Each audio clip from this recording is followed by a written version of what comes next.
back to my channel. My name is Ashley and this is Worth the Read, where we talk about books that are worth your time reading. Today's video is another book versus the movie. Let's get right into it.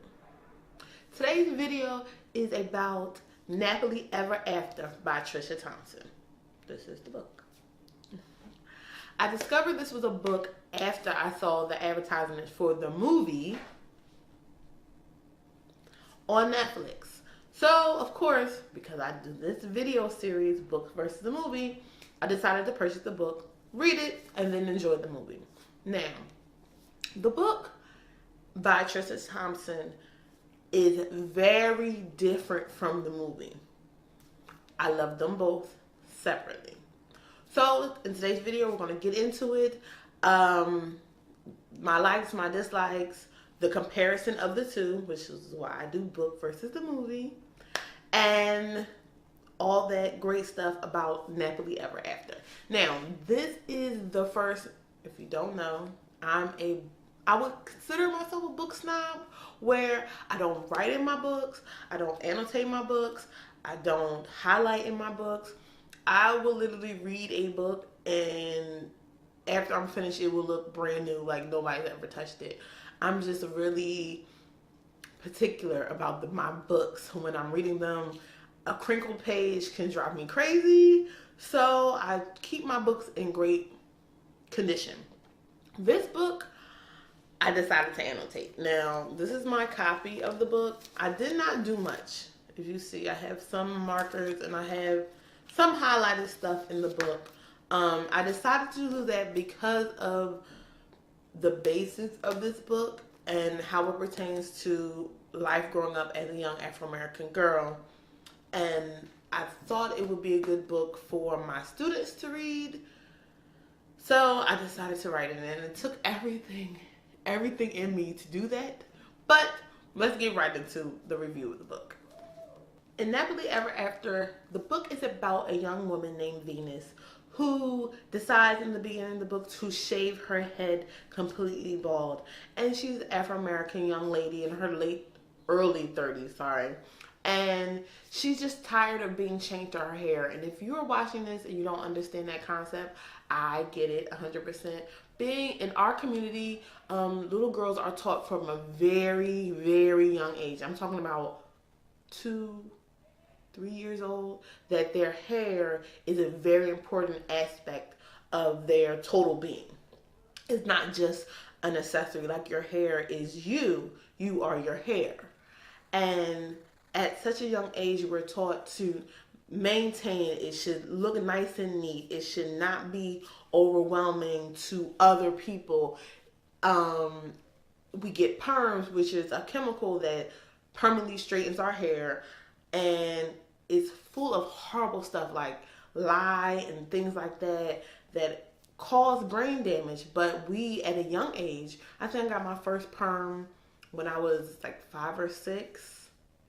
I would never do that to my child now. Now that we know, I'm not blaming you, Mom, but now that we know that it's horrible for us, I would never put a perm in my child's hair when I have children.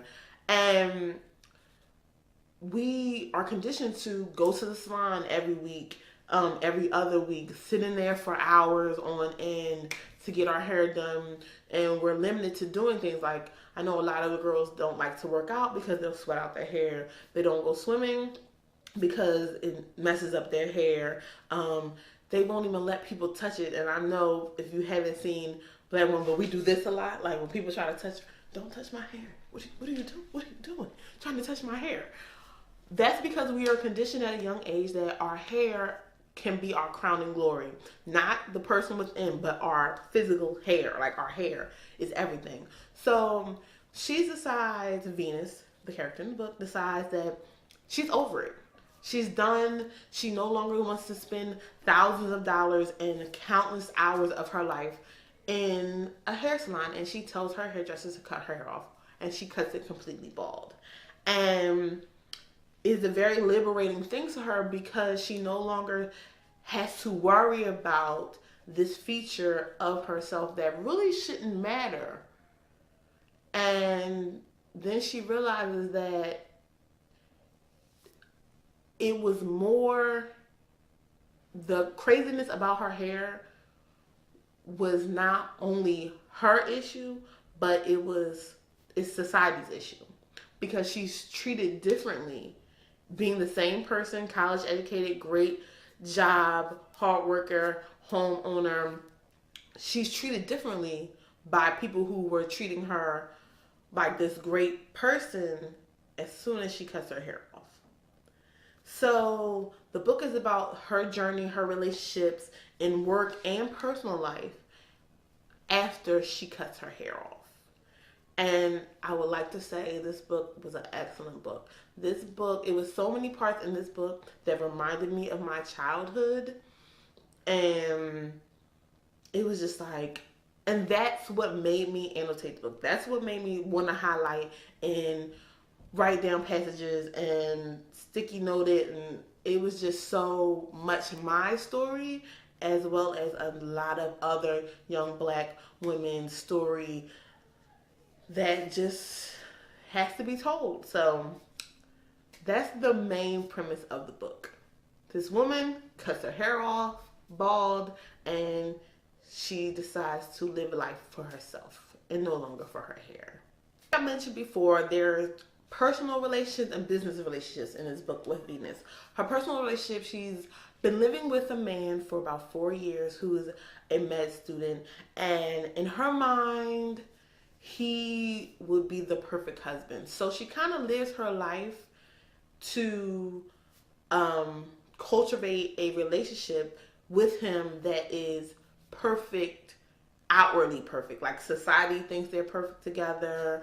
Her mother thinks he's the perfect candidate to be her husband, and she never really relaxes around him. She's always on. She always has to look perfect.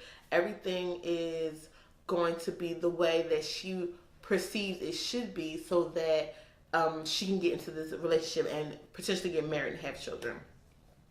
Her business life is also very chaotic. She works in a marketing firm. She wants to go further, but in a male-dominant industry, which I know personally because my degree is in business marketing, she's often hit with the stereotype of she can't be aggressive, she has to be passive, she has to be demure, to get things done and work cross, or it can come off as overbearing or trying to use her feminine ways to get things done. And she wants that to stop. Like when she cuts her hair off and she goes into the office, her boss literally asks her, "Are you going through something? Is there something wrong? Do you need to take a couple of days off?" And she's just like, "Oh, because I cut off my hair? Like, this is crazy." She ends up breaking up with her boyfriend because she realizes that, and what I like about the book, which I will get to, that is not in the movie, she realizes that she's not living her life for her. And her cutting her hair off was for her. And he didn't particularly care about it either way, but she was no longer wanting to live her life for her boyfriend, for her parents, her mom. She wanted to be herself, owning herself and responsible for herself. So I really enjoyed that aspect of the book. It was not, her cutting her hair off was not based on a mental breakdown. It wasn't based on a breakup of a relationship. It wasn't a reaction to a negative thing. That's what I want to say. It was not a reaction to a negative thing. Her cutting her hair off was her freeing herself from the chains of constantly have to worry about her hair. And that's all it was. I don't want to get into too much detail about the book because I want people to read the book. Read the book. If you watch the Netflix movie, please don't think that is a adaptation of the book. I think they used the movie as a foundation. I think they used the book as a foundation for the movie, but the book is so completely opposite of the movie. I don't see, there are two different stories.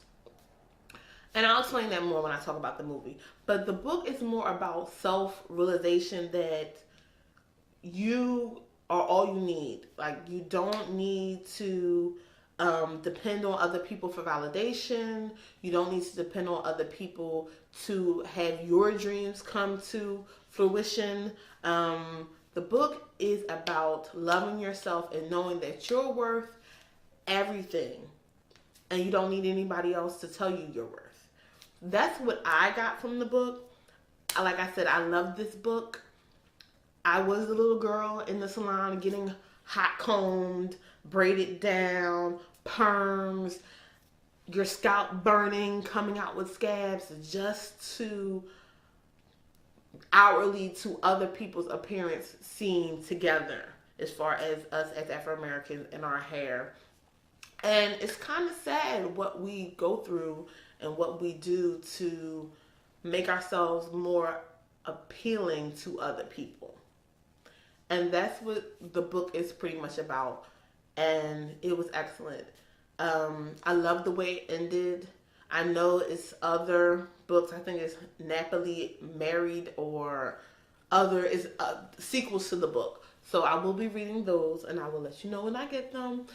But read the book. It was very enjoyable. If you're looking for a lighthearted read that is very easy to read, it's not a difficult book to get through, I highly suggest Nappily Ever After by Trisha. Let's talk about the movie.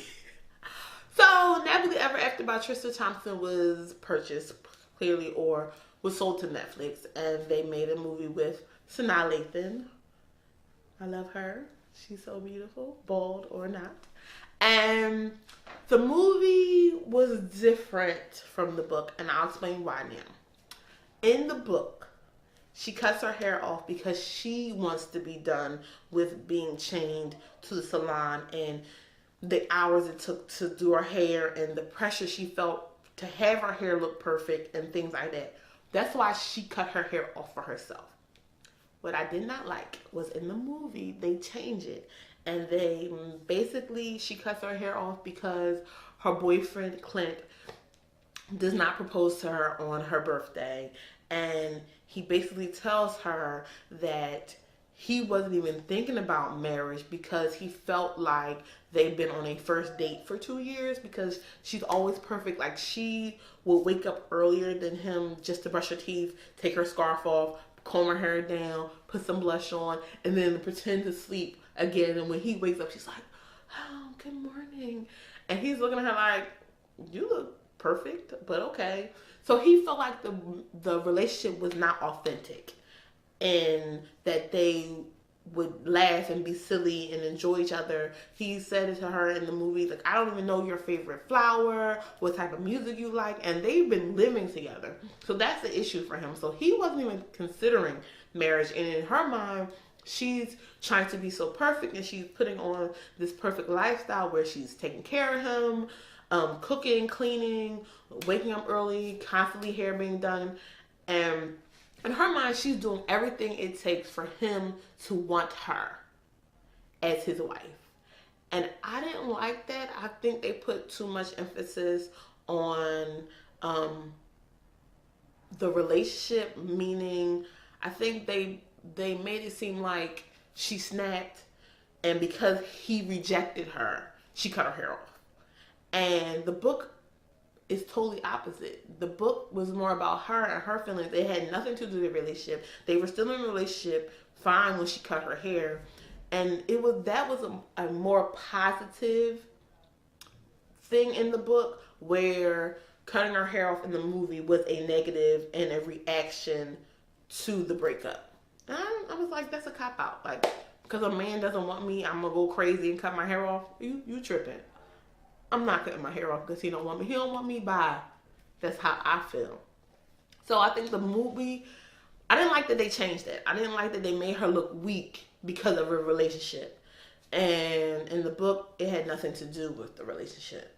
With all that being said, I did enjoy the movie. The movie was lighthearted.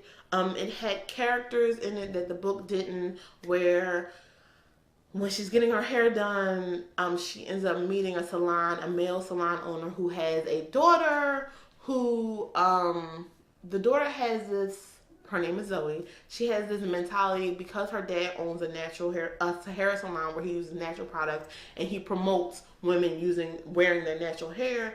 She has this mindset of I'm good looking, my dad won't let me perm my hair, so I just have to deal with this. And Violet in the movie, which I don't understand why they changed her name. Venus was fine. Why change it to another V name? But that's here nor there. Violet in the movie sees freedom in the little girl. She sees the fact that she can play and she can do things and she's not chained to her hair and her hair being perfect. For example, in the movie, one of the scenes is Violet standing on the side of a pool at her dad's company's pool party, and all the kids are running around, they're getting in the water, getting her hair wet, and she's kind of standing there chained because she knows her mom would freak out if she gets her hair wet. She just got it pressed, it looks perfect, and it cuts to her mom telling her, like, seeing her inching to the water, and her mom's like, don't you dare jump in that water, don't you dare. So it's to the point where she's not able to have fun and enjoy her childhood because of her hair. So of course she jumps in the water. She's a kid. She's going to do that.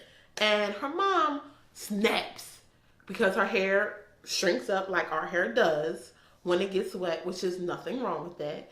And from that point on, it's ingrained in her from her mom that her hair in its natural state is not acceptable.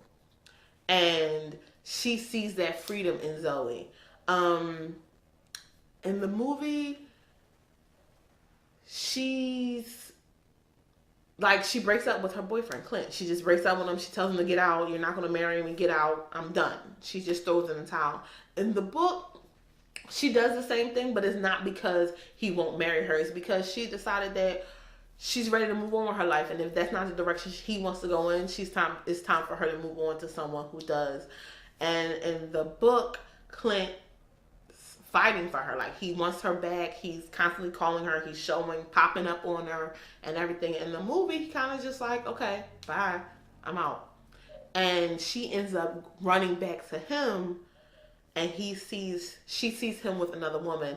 Where versus the book, she doesn't run back to him until she doesn't contact him wanting to talk until she realizes her total purpose. And I like that in the book. In the book, she comes off more powerful, more headstrong, more I'm a woman, this is how I am, and you can take it or leave it. In the book, she kind of comes off as like wanting to appease everybody, and she doesn't hit that realization until later on. And I don't really like the fact that they changed that. But again, I said the movie is really good. If you're looking for a nice, quick, lighthearted movie that has some good foundation there, about positivity and loving oneself and not putting so much emphasis on your appearance, it is a good movie to watch. I suggest that for that reason. If you want to get deeper into the mindset of a woman who wants freedom from change that she has changed herself in, I would read the book. The movie versus the book. They both were good. They were just not the same. I think they changed way too much in the movie to even say that this is based off the book. I think you could say that this book was a foundation for the movie. I have left out some major details about the movie and the book because I don't want to spoil it. I want you to be able to enjoy it. The book versus the movie, two different pieces of work. The book, to me, is much better than the movie, but they're both great on their own. If you enjoy my book versus the movie series, please comment below, subscribe. I know my next one will be The Hate You Give by Angie Thomas, which was my favorite book of 2017. That is now a movie, and it comes out October 5th. So check it out. Read the book. Hopefully they do a good job with the movie. I am so excited to go see this movie. I had pre-ordered my tickets for Friday, the day it comes out, and then I'm going back Saturday because I know I'm going to want to see it twice. I absolutely know. I'm gonna just see this movie twice. It's going down. So I have selected a winner for my 100 subscriber giveaway. That was my last video. That was a long time ago. It's September. The first couple weeks of school is crazy, so I really didn't have time to shoot a video, but I'm back on my normal schedule of every Sunday, trying to get a video to you guys. And the winner's name is right here. I will be contacting you to let you know when, or to get the information to send you the Saga series volume 1 and 2. Thank you for everyone who participated in my giveaway. I really appreciate it. And that's it, guys. Comment, like, subscribe, hit the bell for notifications. Go watch Nappily Ever After. Purchase the book, read it. It's great. Everybody have many blessings if you're in Philly. Say what's up. It's football season again. Go Eagles. Let's get it this year. And everybody have a great day. Bye. Many blessings. Peace.